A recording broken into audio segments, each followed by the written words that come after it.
ఈ సంవత్సరం సమ్మర్లో సైతం సరైన సినిమాలు లేక నీరసంలో ఉన్న ఆడియన్స్కి ఈ జూలై 24 నుండి పండగ స్టార్ట్ కాబోతుంది. Power star Pawan Kalyan most anticipated film Harihara వీరమల్లుతో మొదలుకొని 2026 సంవత్సరం వరకు నెలకు ఒక భారీ చిత్రం ప్రేక్షకుల ముందుకు రానున్నాయి.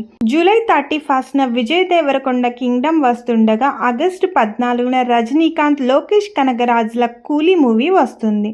ఆగస్టు 15న ఎన్టీఆర్, హృతిక్ రోషన్ల వార్ 2 రిలీజ్ కానున్నాయి. సెప్టెంబర్లో బిగ్గెస్ట్ క్లాష్ రెడీ అవుతుందని చెప్పాలి. Power star OG, Balayya Akhanda 2 September 25కి ప్లాన్ చేస్తున్నారు. Teja Sajja Mirai, Anushka Ghaati, Sivakarthikeya Madharaasi, Rashmika the girlfriend September 5th విడుదలకి సిద్ధంగా ఉన్నాయి. అక్టోబర్లో మెగాస్టార్ మైటీ ప్రాజెక్ట్ విశ్వంబర, నవంబర్లో రామ్ ఆంధ్ర కింగ్ తాలూకా, డిసెంబర్లో darling Prabhas crazy project Rajasaab lineup లో ఉన్నాయి. 2026 సంక్రాంతికి మాత్రం megastar Anil Ravipudi film Vijay Jananayagan, Raviteja mass జాతరతో బిగ్గెస్ట్ ఎంటర్టైన్మెంట్ కి సిద్ధం అవుతుంది. March 26th Nani the Paradise, 27th Ram Charan Buchibabu Peddi back to back release కి రెడీ అవుతున్నాయి.